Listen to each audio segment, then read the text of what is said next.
Kita udah ikut untuk freestyle itu 2 kali dan yang kedua kita baru bisa nyabet ini. Kompetisinya tuh terasa lebih sulit. Ini lomba yang menurut saya kategori lombanya ini cukup besar di kota ini.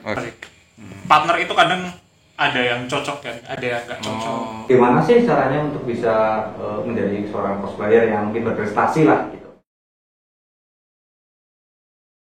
Halo guys, assalamualaikum, selamat datang di Andri Octavian Channel. Dan di konten ngosan atau ngobrol santai kali ini aku lagi bareng salah satu cosplayer dari Purwokerto lagi nih.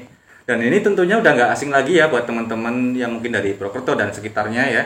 Nah, jadi langsung aja kita kenalan nih sama Mas siapa nih? Namaku Julio, biasa dipanggil Joyphone Reiji. Joyphone Reiji ya. Okay. Aku cosplayer dari Purwokerto. Udah aktif dari sekitar 2015. 2015 ya Mas ya? 2015 itu awal debut buat cosplay. Terus sama masuk di stage sampai sekarang masih aktif sih. Masih aktif ya. Nah, ini yang bikin aku penasaran banget sama Mas Jo ini. Jo ya dipanggilnya ya. Ini karena juga di beberapa kali kesempatan juga kita pernah bareng ya. Nah, pernah bareng juga, pernah kerjasama juga. Nah, pengalaman bercosplay Mas Jo ini kan udah dari 2015 tadi ya. Nah, tentunya kan udah banyak pengalaman ya. Pengalaman untuk ikut kompetisi, lomba, baik di Purwokerto dan luar kota nih pastinya kan. Nah ini kan Mas Jo ini juga termasuk salah satu cosplayer yang cukup berprestasi lah dibilang seperti itu ya. Karena banyak juga menjuarai beberapa event lokal maupun di luar Purwokerto ya Mas ya. Betul. Nah sekarang kalau kita ngomongin ini Mas Jo, mungkin prestasinya dulu ya. Karena ini cukup membanggakan nih. Saya juga ikut senang nih dengan beberapa prestasi yang sempat Mas Jo raih nih. Mungkin beberapa di antara prestasi yang Mas Jo sempat raih bisa diceritain nih ke teman-teman. Udah ikut kompetisi apa aja nih? Mungkin kalau yang awal biasanya itu paling berkesan ya. Awal pertama ikut stage itu di sekitar 2015 itu saya pernah win di event Purwokerto.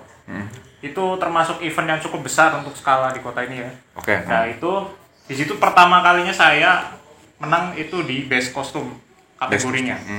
Nah setelah itu sempat nyoba-nyoba juga ke luar kota, pernah di sekitaran Semarang, Jogja, Solo, Surabaya, bahkan sampai Jakarta. Terus yang paling sering itu dulu yang hampir tiap minggu itu Surabaya. Iya. Jadi di Surabaya itu karena ya apa ya? Biar kita merasain stage itu kita nggak cuma ngerasain di satu kota aja gitu. Betul. Biar nanti jadi tambah pengalaman juga tambah temen. Biasanya saya juga sampai Bekasi gitu, terus sampai di Cikarang. Terus untuk yang paling sejauh paling ini yang kompetisi menurut saya paling rumit itu ada ICGP. ICGP kalau boleh di-share ke teman-teman yang nonton nih, karena kan penonton Andri Octavian mungkin belum tahu ini ICGP itu event apa nih? Ya, kalau ICGP itu Indonesia Cosplay Grand Prix.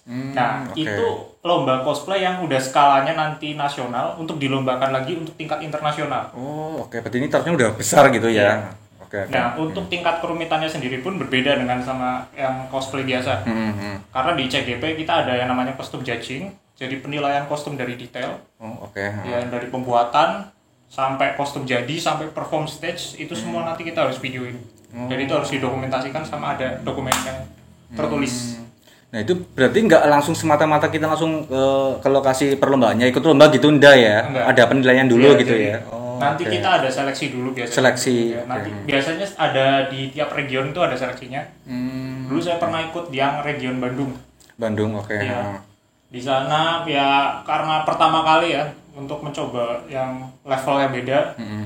Memang cobanya berat banget dari stage, terutama kita kan pertama kalinya perform di luar kota gitu ya. Terus kita nggak ada kenalan. Tapi ya at least semua jadi ada pelajaran untuk buat kedepannya. Akhirnya kita coba lagi untuk ada di event namanya Enichi-sai. Ini jadi kita sempat. Nah jadi teman-teman ini Mas Jo juga ada banyak piagam segala macam ya, nanti dijelasin sama Mas Jo ya. Nah ini apa nih? Nah ini jadi event Enichi-sai ya di Jakarta. Ini kita menjadi cosplay freestyle team yang di runner up. Itu jadi dulu event itu kan event tahunan dulu. Nah jadi di Enichi-sai itu ada lomba, ada kategori yang buat final ICGP sama freestyle. Nah freestyle ini orang yang pengen mencoba stage di Energy Side. Nah, kita dulu maju satu tim, kita bikin yang namanya cosplay kabaret. Jadi cosplay kabaret itu kayak kita cosplay perform tapi kita satu grup. Kayak misal satu film series, kita cosplay semua karakternya, terus kita peranin di event itu gitu. Berarti dulu dari Purwokerto rame-rame nih kesana nih. Iya, betul. Dulu Purwokerto sempat ya ini mendapatkan runner up di Energy Side-nya 2019. Terus kita udah ikut untuk freestyle itu 2 kali, dan yang kedua kita baru bisa dapat ya. Dan ini kalau yang stage paling yang rame emang ini paling itu ya Energy Side. Nah, berarti dari Energy Side ini kemudian baru ke tahap ICGP atau gimana? Jadi sebelumnya aku udah pernah ICGP yang dari di Bandung. Terus habis itu aku pernah Energy Side ini. Terus aku juga kemarin sempat coba daftar lagi ICGP pas masih awal pandemi. Dia itu kan masih kita katakanlah mau di event offline kan. Jadi karena offline kita berani gitu untuk bikin. Tapi setelah aku udah masuk tim, udah seleksi, dan itu tinggal berangkat final ya, karena pesertanya pas dan itu berangkat final. Tapi ada pandemi, jadi kita terbentur pandemi ya. Karena pandemi akhirnya event di cancel. Iya, dan itu dari internasional pun juga cancel. Jadi selama tahun itu nggak ada event cosplay itu. Jadi sempat berhenti. Nah, ini kan salah satu props yang ini salah satu props atau kostum-kostum yang dibikin sama Mas Jo ya. Ini berarti dulu untuk persiapan yang ke ICGP? Iya, ICGP. Ini dulu dibikin sama tim saya, Mas Erin namanya. Iya. Jadi dia emang spesial buat kalau di divisi kita tuh dia spesial untuk bikin kostum. Jadi untuk kostum, pembuatan kostum, aksesoris, weapon yang berbau untuk dipakai gitu. Ini semuanya ke Erin ya. Nah, berarti di Mas Jo dan kawan-kawan ini memang ada jobnya masing-masing gitu. Iya. Jadi kalau untuk saya lebih ke konsep, koreo, terus video, untuk video sama BGM. Kalau untuk spesial props dan lain-lain itu semuanya ke Erin. Nah, berarti dalam sebuah tim cosplay ya, berarti ya disebutnya ya. Itu memang istilahnya selain juga dari segi skill, mungkin pembuatan kostum, juga ada beberapa teknis-teknis lainnya ya. Seperti tadi Mas Jo sebutkan kita harus bikin juga BGM atau backsound-nya gitu ya, lagunya gitu ya dalam sebuah perform gitu ya. Nah, Mas Jo, kalau kita ngomongin tadi sempat Mas Jo kan beberapa kali sering ikut lomba di luar kota gitu ya. Nah, kalau di Purwokerto kan udah sering lah ya, udah sering jam tayang udah banyak pastinya. Kalau dibandingkan ikut kompetisi di luar kota seperti tadi Mas Jo bilang kayak di Bekasi, Jakarta dan yang lain gitu ya, yang mungkin tarafnya lebih besar gitu ya. Perbedaannya yang paling menonjol banget apa sih? Susahnya banget apa di sana kompetisi-kompetisi di luar kota? Kalau di luar kota itu peserta sih. Peserta aja lebih banyak. Karena udah peminat banyak. Pasti kreatifnya harus lebih ini lagi.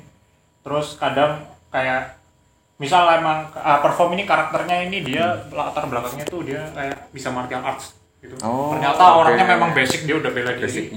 Kan lebih mendalami lagi itu. Perform juga lebih mendalami gitu ya. Iya, jadi kompetisinya tuh terasa lebih sulit kalau udah di luar kota. Karena ya pesaingnya pasti berubah-berubah. Kadang tiap ini ada yang jago di sini, ada yang di sini. Ini di Purwokerto ya dulu. Di Purwokerto. Ini namanya G-Fest.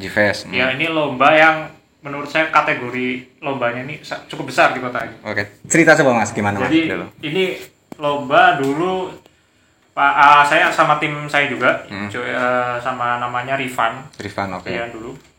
Kita itu dulu perform sebenarnya awal kita nggak ada niatan buat ikut lomba. Jadi itu kita cuman ada 3 minggu dari event kita baru ngeplan ya. Kita mau ikut lomba nih gitu. Akhirnya selama 3 minggu kita bikin konsep, kostum, BGM, latihan. Ya, dan kebetulan memang pecah banget ya eventnya kebetulan. Dan ya akhirnya bisa sampai di tahap ini nih, udah juara 2 ya. Nah, kesulitannya nih Mas Jo nih dalam mengikuti sebuah kompetisi atau lomba cosplay antara pada waktu tampil solo sendiri sama tim, perbedanya apa nih yang paling susah nih? Kalau misal tim itu lebih ke kita latihan sama partner sih. Partner itu kadang ada yang cocok kan, ada yang nggak cocok. Terus setiap kalau misal kita rajin kayak misal perform ganti pattern kita harus pace-nya harus nyamain lagi. Jadi makanya butuh waktu. Tapi kalau untuk sendiri biasanya langsung aja nggak masalah sih. Kayak kita mau nebas kencengnya seberapa, kita mau pakai koreo apa, itu semua kan karena gerakannya untuk solo sendiri. Jadi dirasa lebih enak, lebih gampang. Timingnya lebih lebih cepat lah ya, lebih pas gitu ya. Nah, biasanya dalam mempersiapkan untuk mengikuti kompetisi atau lomba, Mas Jo dan kawan, kalau misalnya kita tim nih, itu biasanya makan waktu berapa lama nih sebelum hari H untuk kompetisi? Persiapannya pada waktu itu mengikuti lomba ini gimana? Ada yang masih ingat nggak momen-momen apa yang akhirnya sampai akhirnya dapat juara ini nih? Freestyle tuh kita mempersiapkannya itu kurang lebih 1 bulan mas. 1 bulan dari info bahwa bakal ada freestyle. Ini di event di mana nih? Ini di Jakarta. Di Jakarta ya? NEC saya. Okay. Jadi 1 bulan itu kita full siapin konsep sama latihan sambil garap props. Jadi karena ini untuk level kabaret. Kabaret itu kan udah lebih dari 2 orang. Betul. Nah, latihannya lebih susah. Kadang tuh kita susah ngepasin waktu untuk latihan. Dulu berapa orang nih, berapa peserta nih dulu? Kita dulu bikin kabaret itu ada saya, ada Erin, Arigi, terus ada Pras sama ya satu lagi itu dari ini namanya Mbak Iis. Okay. Ya, kita dulu bikin itu 5 orang. Itu dulu menampilkan apa nih, dari anime, game atau apa nih, seri apa nih? Kalau untuk awal pertama kali untuk freestyle kita bawain seri dari Token Ragu. Token Ragu, oke. Ya, terus yang kedua kita bawain Grand Blue Fantasy. Grand Blue Fantasy. Ya, pas yang masuk di podiumnya itu bawa Grand Blue Fantasy. Waktu latihannya juga 1 bulan atau mungkin lebih lama?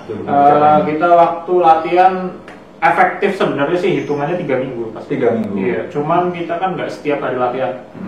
Jadi Okay. kita ngikutin kayak ada yang kosong di hari apa semuanya, nanti kita latihan bareng. Jadi harus matching jadwal dulu gitu Iya. ya.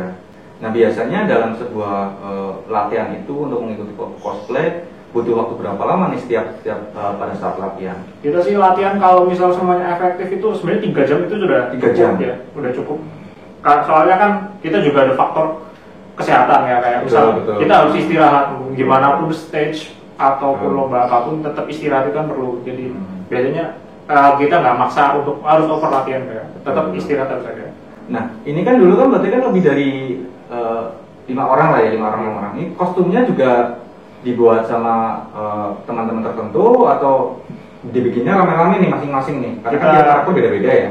Ya, kita bikin bareng sih waktu itu. Untuk yang Grand Blue Fantasy ini ada yang bikin bareng, ada di full dipegang sama Mas Erin. Ya. Jadi biasanya sih kita nanti untuk kostumnya kayak molding itu untuk pembuatan awal.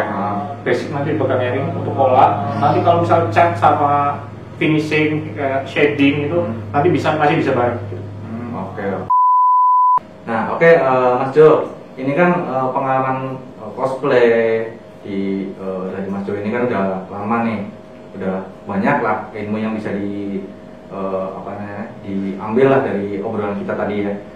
Apa ya yang bisa Mas Jo sampaikan ke teman-teman kita yang mungkin baru mulai cosplay, mungkin masukannya atau gimana sih caranya untuk bisa menjadi seorang cosplayer yang mungkin berprestasi lah gitu?